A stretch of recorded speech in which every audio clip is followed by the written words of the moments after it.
figured that since we are here during the CCPCJ, I would, before continuing by introducing the panelists and the other speakers, I would like to recall paragraph 47 of the Kyoto Declaration on improving investigative interviewing, criminal investigation processes to set the scene for this event. The declaration encourages the use and sharing of good practices on legally grounded, evidence-based interviewing methods designed to obtain only voluntary statements, thereby reducing the risk of unlawful, abusive, and coercive measures being used during criminal investigation processes and enabling the obtaining of the best evidence. Further, on improving the legitimacy and quality of criminal investigations, prosecutions, and convictions, and the efficient use of resources.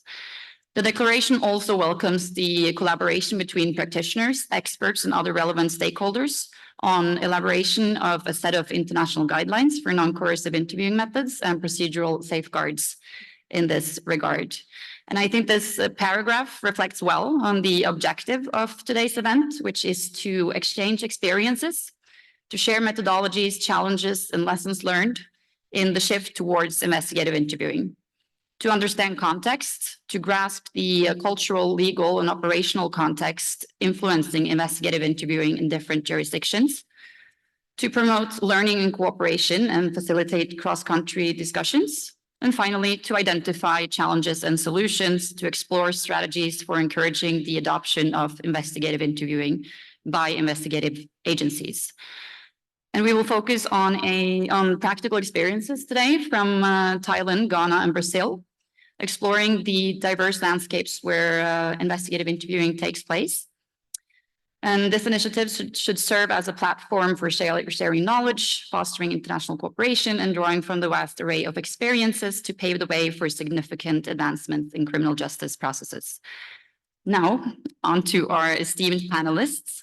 We have with us Santani Ditsayabut, who is the director of the Secretariat Office of the Nitibat Institute, representing Thailand. And we have Fanny with us, Fanny Abogaye, Assistant Commissioner of Police from Ghana Police Service. She will be attending online on Zoom, so you will meet her shortly when it's time for her intervention. Third, we have Fernando Guzzi, the police commissioner from the Civil Police of Santa Catarina, Brazil. And last but not least, Ana Gidice, team leader from the UNODC Justice Section. Each speaker will share their insights and experiences with investigative interviewing. And I suggest that we get started. There will be time for questions later, but we start with the panel presentations. Beginning with our first speaker, Santani, please, the floor is yours. Thank you very much, Susanne. Esteemed colleagues, dear guests, I think today we gather here to address the very crucial issues of advancing investigative interview. We are present here at the CCPCJ, so it means that you guys are involved in the criminal justice system around the world, either directly or indirectly, at the policy level or even the practitioners on the ground. So first of all, I would like to share my inspiration, which is I think is the same, quite similar to all of you here. We are in the criminal justice system, so our inspiration is to delivering justice to the victim, holding perpetrator to accountable for their action, to serve what they deserve. It like to be like the very straightforward work. It's a kind of black and white endeavor. At first, I feel that even if I do our duty, carry out the duty without corruption, without a bad intention, justice should be served perfectly. However, from my 23 years experience as a prosecutor, it's not like that. The pursuit of justice is not without challenge. The complex nature of investigation and the potential for errors and bias can have a profound consequence, leading to miscarriage of justice that impact the life of many people. First case that I'd like to show you. This is an infamous case of Cherry and Duncan in Thailand nearly 3 decades ago. It serves as a poignant reminder of the great injustice that can arise from the flawed investigative practice. In this case, 4 innocent individuals spent nearly a decade behind the bars, enduring unimaginable suffering, including torture and even loss of life, due to the falsified testimony and coercive investigative methods. And you can see the, let me share. Okay. I try to do the, okay, this is the statement from the 4 defendants. If you read at the statement, you can see the impact from of the flawed investigation to his life. Even he said that he didn't do it, but because of coercive, and this case go on even to the Supreme Court. Luckily, after a decade, the Supreme Court give the verdict of not guilty, but who can repay them for the period that lost and also his handicap because of the coercion in the system. So this tragic case galvanized the legal reform in Thailand, emphasizing the importance of the due process. After we have that case, the Thai people realized that we cannot let it happen. So many decades ago, there's important that Thailand emphasized on the importance of the due process and the right to remain silent, and also the protection of the right of the accused. It underscored the urgent need for the systematic and scientific approach to investigation, one that upholds human rights, ensure the integrity of the criminal justice system.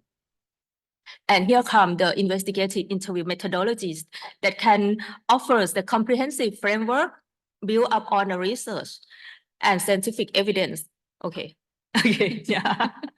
Yeah. So this is a key approach of the investigative interview. Unfortunately, because we have a short presentation time, I think you can look at the UNODC e-learning that Anna, I think she will present later, and also our second side event. But may I raise some key points? First, planning and preparation is important, because I think you have ever heard about the word failing to plan is planning to fail. So the investigation is not just, okay, you can do it from the start when you be a legal officer or law enforcement officer. You need a training. And that's the thing that sometimes we just overlook it. And it's also about building rapport. That is a clear evidence that respectful rapport building and information gathering can lead to the disclosure of the more information and full account from the suspect, and also lead to the more confession as well.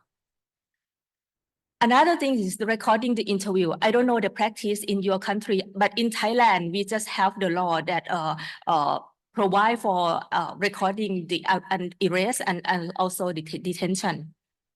Okay. Active listening and non-judgmental mindset. I know somebody said that, okay, you have to be like very have like equal to everybody, but just you realize that people can have a bias. And if you're aware of it, it's already good enough to do the investigative interview. Okay. One policy guidelines on investigative interview is the principle on effective interviewing for investigation and information gathering, or we call the Mendes principle, that made me involved in this the topic of investigative interview.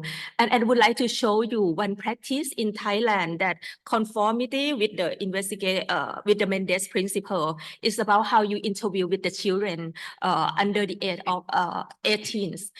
And in this case, I think in Thailand, we are having the video recording and also the person that the child requests during the interview. But there are also other vulnerable people that we need to look for.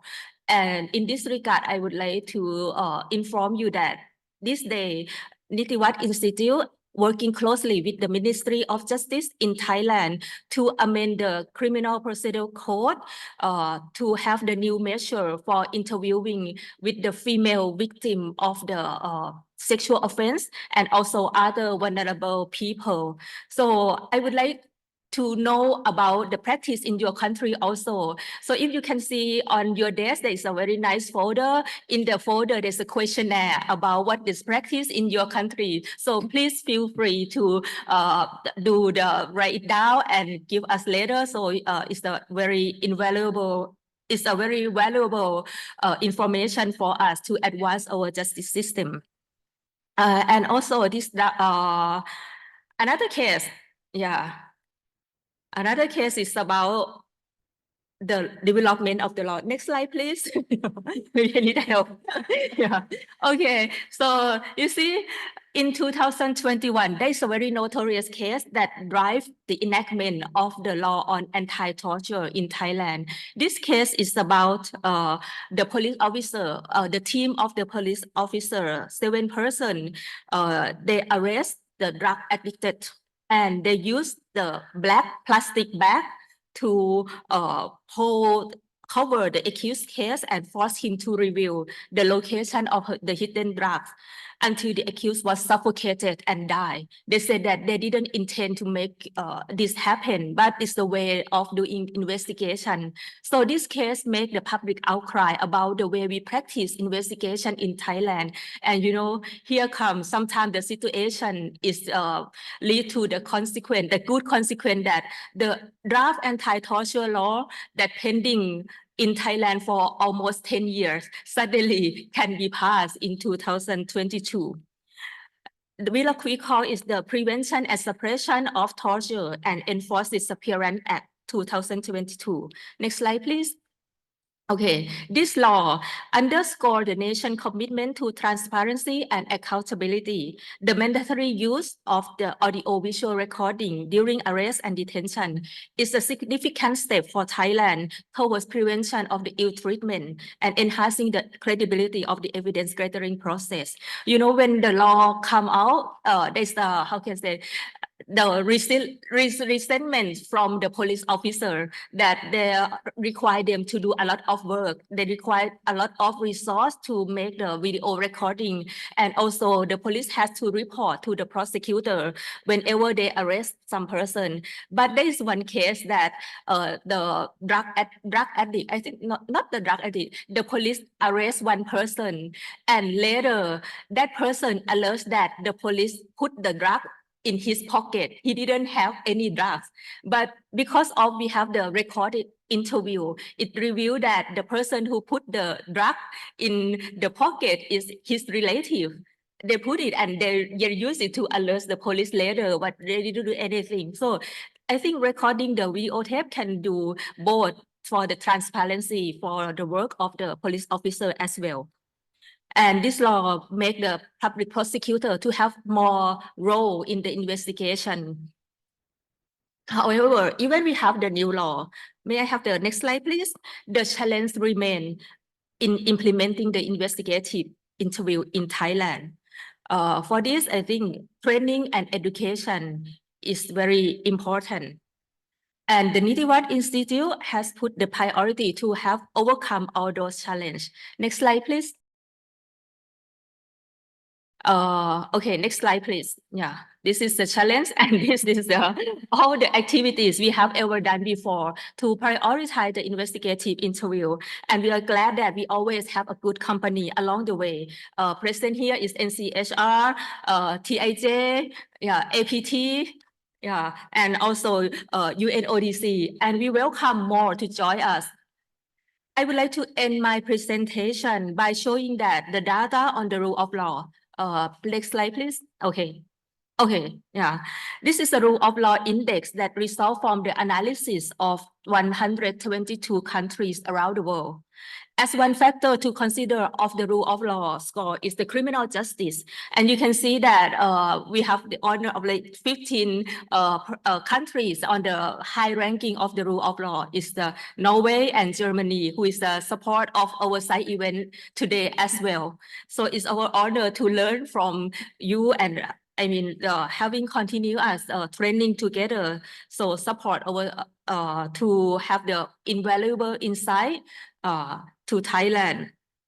And this rule of law index, you see, one factor is about criminal investigation system is effective. So if we can enhance the criminal justice system in the way of investigation more effective and respect the human rights, our score on the rule of law index should be better. Okay, next slide, please. Okay, this is the score of Thailand. I hope that in the near future, I saw Dr. Piset smiling because he also really advocate, TAJ also advocate for the rule of law. Our score will be better, at least for the criminal justice system. Okay, as a prosecutor, you know, I want to contribute in delivering justice. I don't want to unintentionally support the injustice. So I think by embracing investigative interview methodologies, we are not only enhance the effectiveness of investigation, but also uphold the principle of fairness, due process, and respect for human rights. This in turn will shape the public perception of the justice system integrity. And this requires our collective commitment and collaboration. By doing so, we pave the way for more effective investigation, safeguard the rights of all people involved in the criminal justice system, and ultimately delivering justice with integrity. Thank you very much.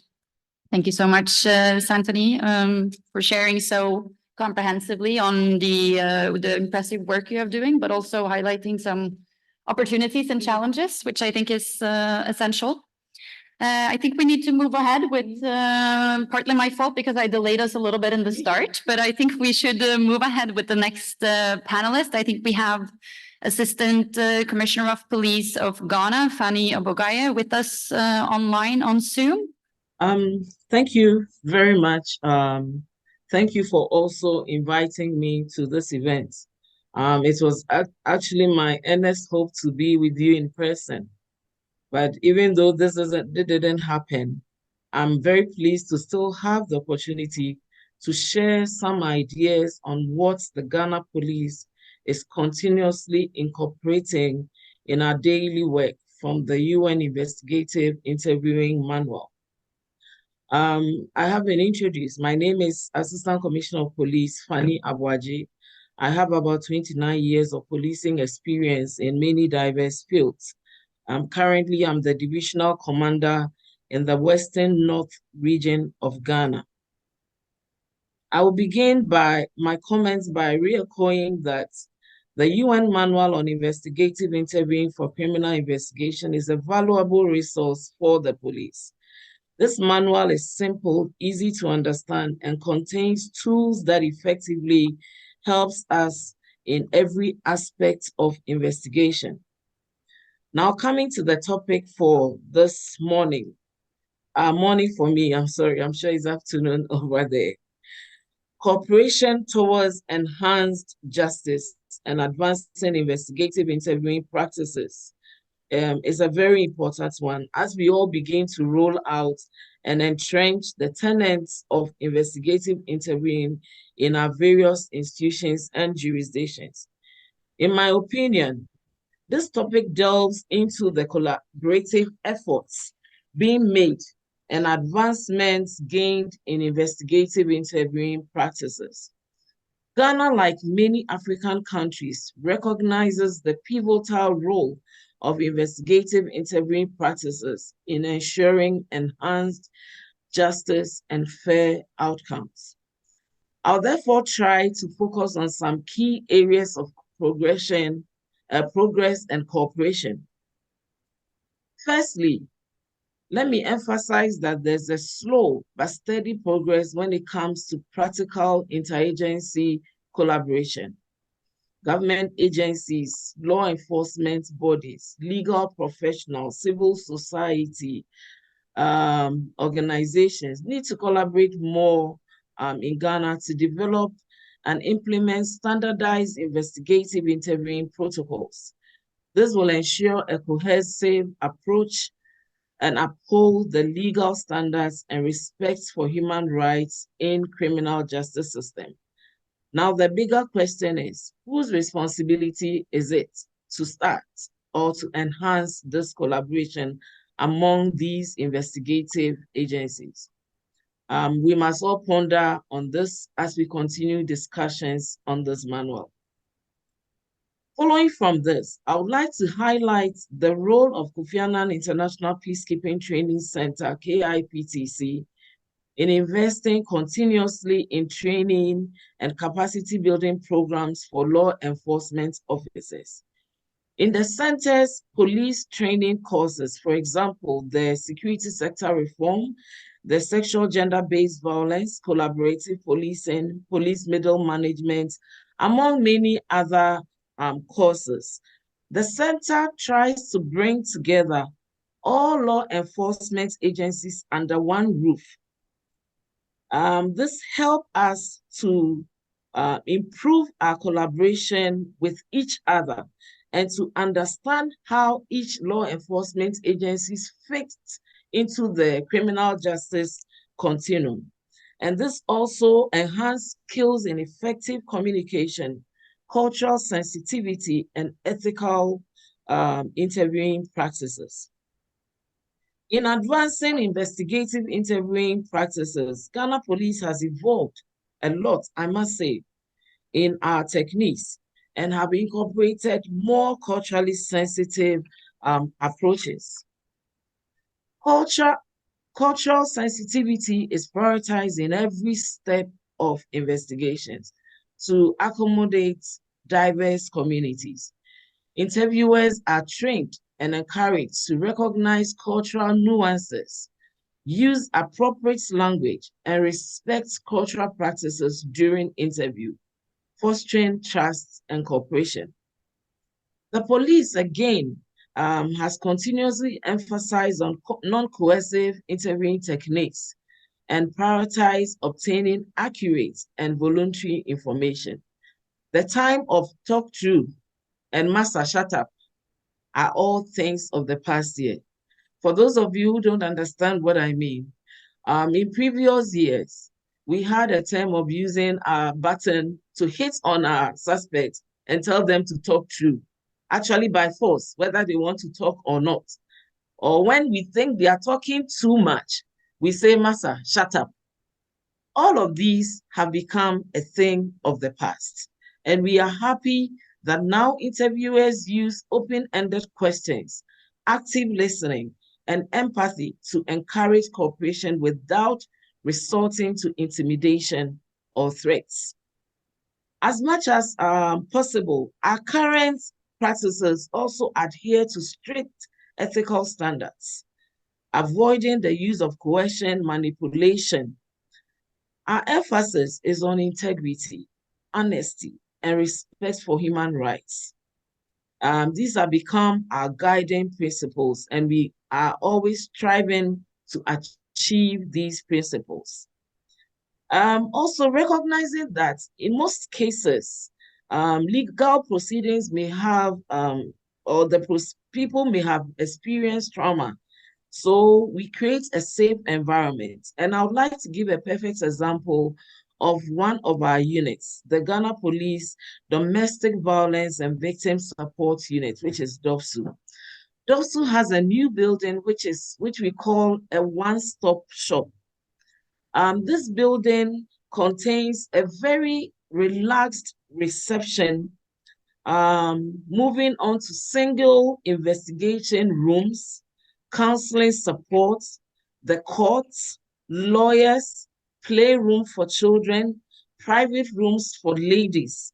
All of these have been put together in that particular office to make investigation comfortable for the interviewees so that they will be able to be comfortable and come up with everything that they want to say.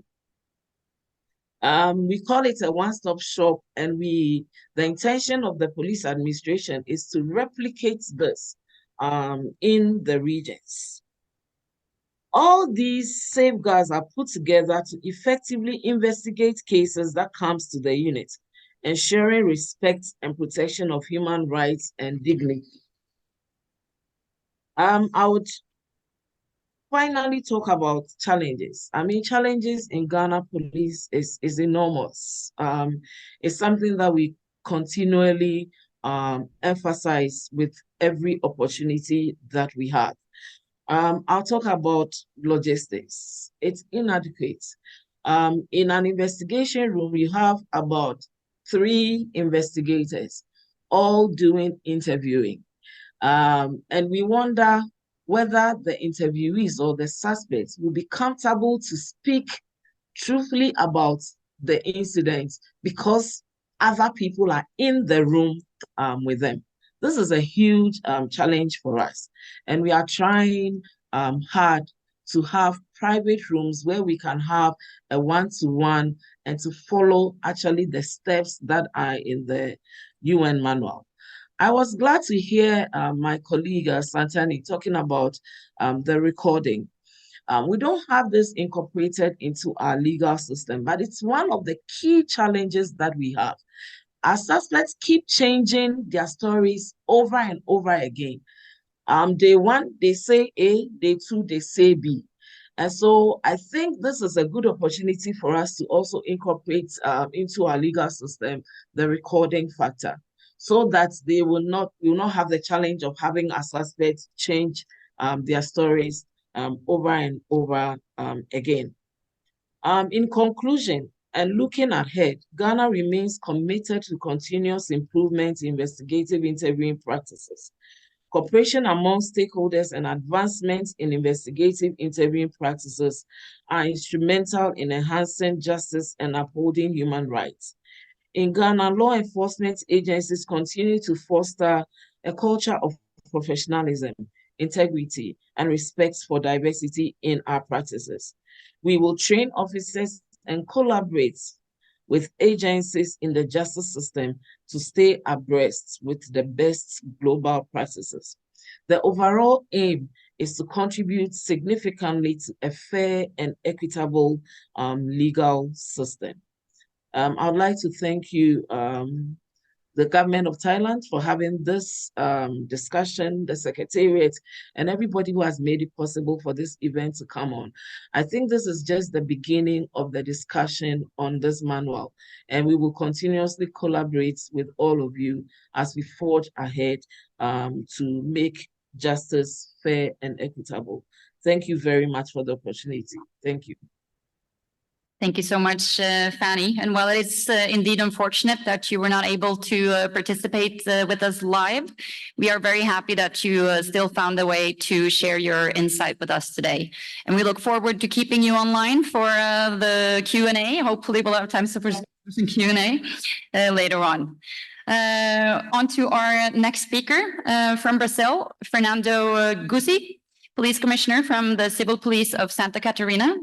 Please, the floor is yours. Thank you, Suzanne. Thank you, Fanny. Thank you, Santani. It was great to listen to you because I see we have similar realities and similar challenges in Thailand, Ghana, and Brazil. So it was inspiring. Let me talk about my role in Brazil. So my role involves managing local units in a state investigative police called Civil Police. I've been doing this but I'm also an investigator and detective. So every day I do interviews, basically. I conduct investigations. And for the last 8 years, I've been in this position. I've been investigating homicides, organized crime-related crimes, drug trafficking, and I have headed other specialized units as involved with sexual crimes and other kinds of investigation. So for 8 years, I've been doing investigations. For the last 4 years, I've been also been an instructor in my police academy, and the fact is that I was asked to be an instructor because I was known as this good investigator, because I was known for getting a lot of confessions. So I had this good crime solving rate, and which involved basically having a lot of confessions. At the time, I didn't realize that, of course. When I got into investigative interview, I understood that well, maybe some of that confessions, maybe I put the words on the mouth of that suspect, or maybe I was working to listen to a witness what I already wanted and why I already believed that I should hear.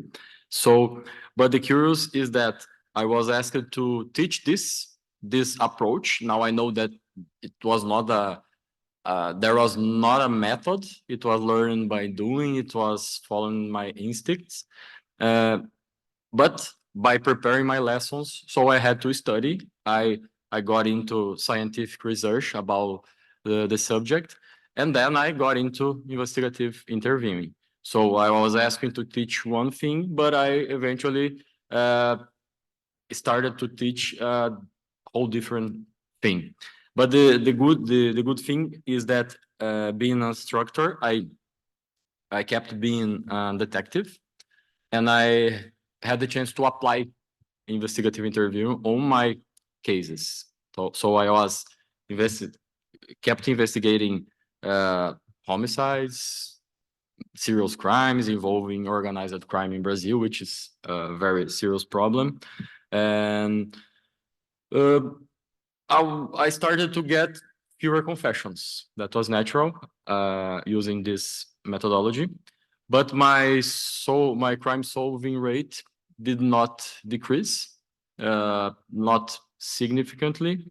So I could see, as a police officer, as a detective, oh, investigative interview works, even for serious crimes, for difficult cases. It works.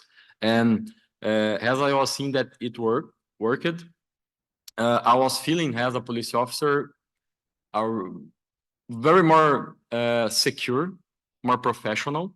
I wasn't feeling anymore that I wasn't having anymore that feeling that it seems I'm doing something wrong. I don't know why, what, but let's not record this because it's better not. So then I understood, and I lost this feeling, which was very good for me as a individual. But I could also see the transformation that is on the process. It's happening on the institutional level in my investigative police.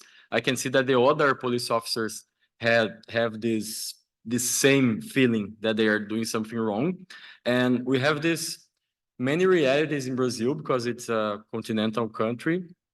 But we see this pattern. We basically, some states like mine, we have good, for the last 15 years, I believe, we have good crime solving rate, but still the public trust did not increase. So what are we doing wrong? Now we know other states, because of the lack of public trust, they cannot solve many cases because the information doesn't reach the police, which is understandable because the population doesn't trust the police. So we see, as an institution in Santa Catarina and on the other states of Brazil, and even in the other countries that we have been training, this pattern that the investigative interview has this key, has this tool to reach this, to gain this public trust, and then the population can provide police with information. Why this is happening? The police is getting what they want, but also police are providing security in the first time in Brazil, at least, in a first democratic manner. So it's a change. And we see now, let me see my time. And we're seeing as an institution and as an individual that we are achieving step by step this cultural change in the investigative police of Brazil. we're noticing that investigative interviewing is broader than collecting evidence and avoiding coercive interrogations. It is about of course, but it's more than this. We are seeing that it's this good tool to respect human rights, of course, but to use science to enhance our investigations as a whole, as Santani has mentioned. We are ensuring presumption of innocence, but we are having these good results with our investigations. My state has reached 80% this month of homicide solving. It's very, very nice. And we are applying, not every police officer, but we are applying investigative interviewing. So we're seeing in Brazil, in my region and even in other places, investigative interview in this feedback loop. Like we don't rely solely on confessions anymore. So we have to do better investigations.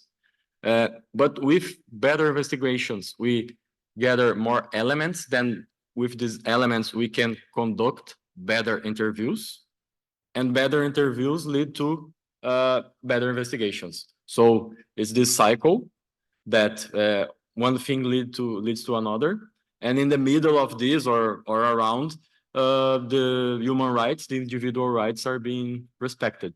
So it's being efficient for us, our results, and also respecting presumption of innocence and the human rights. I think my time is done, so thank you. Thank you so much.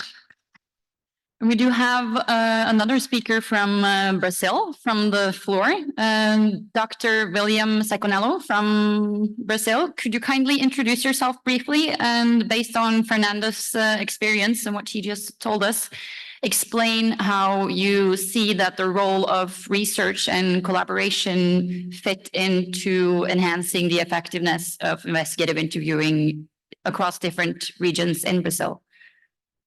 All right. So I'm William Seconello, and I do not have a cool job as a prosecutor or a police officer. I work with science, so maybe more boring sometimes, but I like it because now I am in charge of help in an organization, in a project that is implementing investigative interviewing in Brazil. And my main work is to understand how mind works and what are the science behind gathering reliable information from people, because this is what investigative interviewing is what about. When you talk to a suspect, to a witness, to a victim, what you want is to gather reliable information while respecting their human rights. And 4 years ago, when I started to approach police officers like Fernando and other colleagues, I was kind of afraid on how they would react to someone that is not a police officer, someone from academia going and telling them what they should or should not do. And they have this difficult job because they have these difficult crimes they gotta solve, they gotta get the information, and they are doing what they can in order to do it. And after the first training that I did, the first reaction that I got is a police officer saying, well, I didn't know this exists. If I knew before, I would start applying it before, because I love being a police officer, and everybody who loves their professions wants to be the best at their tasks.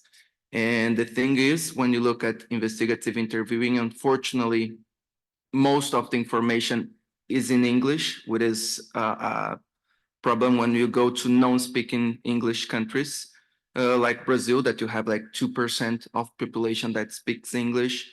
And we started to approach other states like Santa Catarina. Now we are working with 8 different states throughout all Brazil. And in 4 years, by the end of the year, working with these police academies, they will be able to reach 8,000 police officers trained, which is a lot, but still we have a lot to go.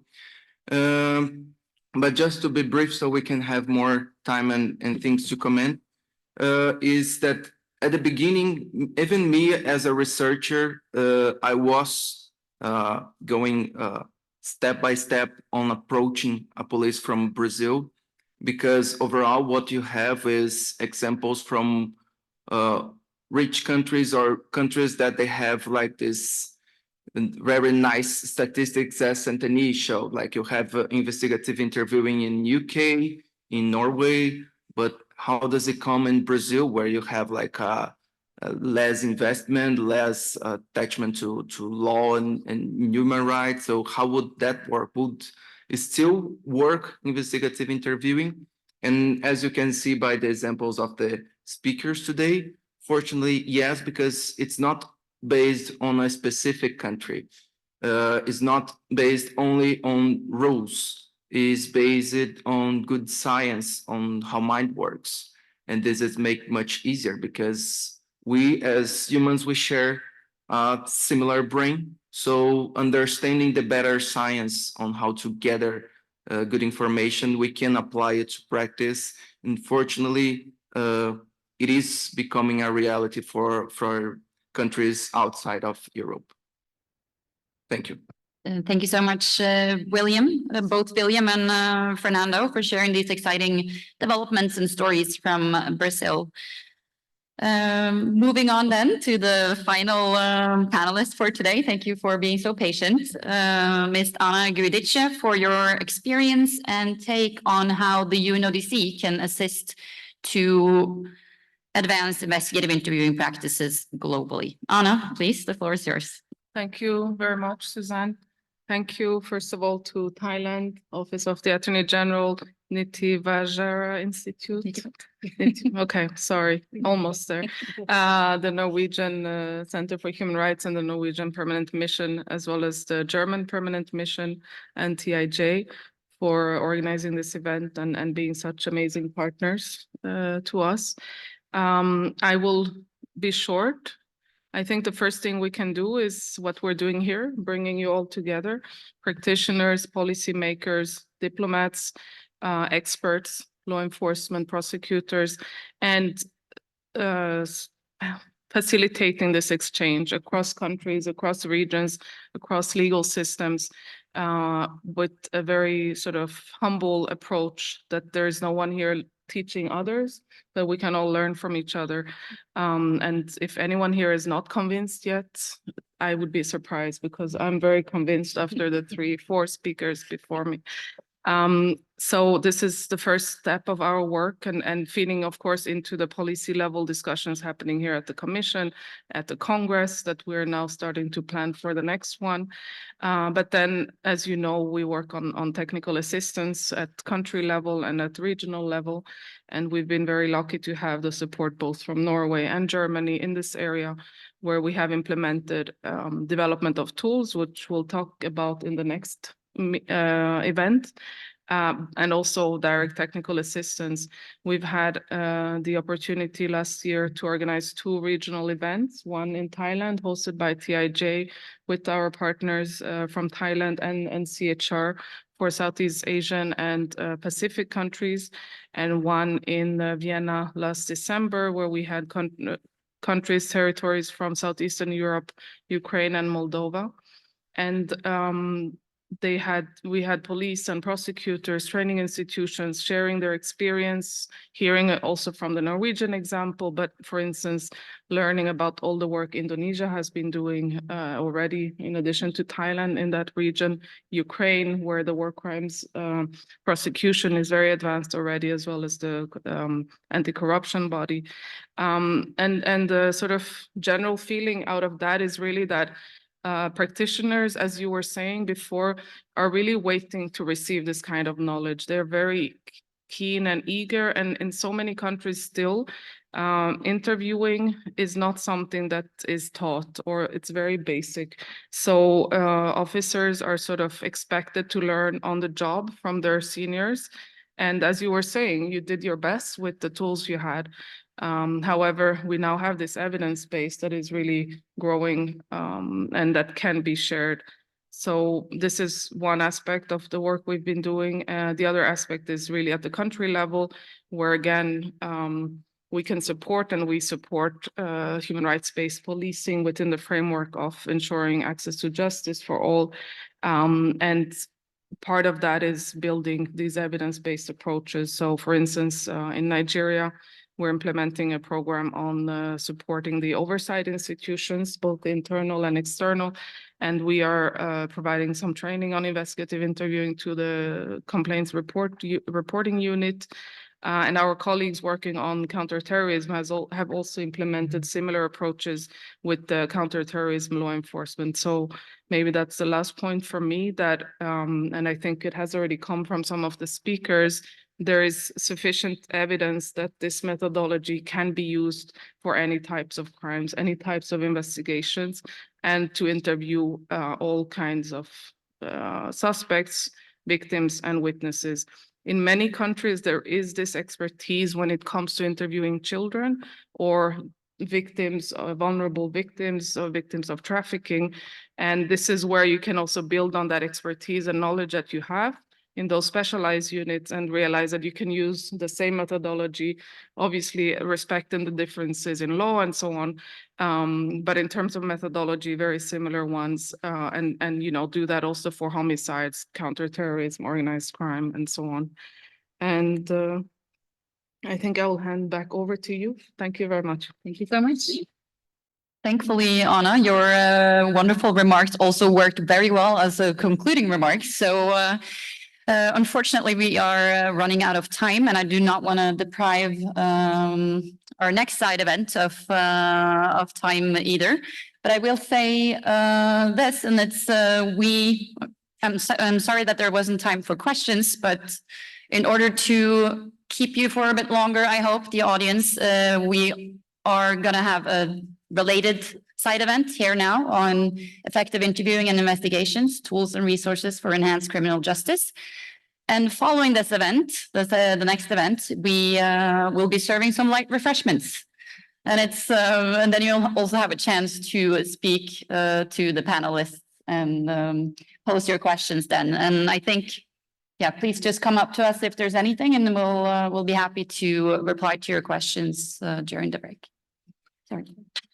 Only add one thing that Thailand also have the exhibition at the Rotunda on investigative interview. If you would like to know more about investigative interview, please visit our exhibition. And also we have later game playing Kahoot on the investigative interview there, and we give out a lot of gifts.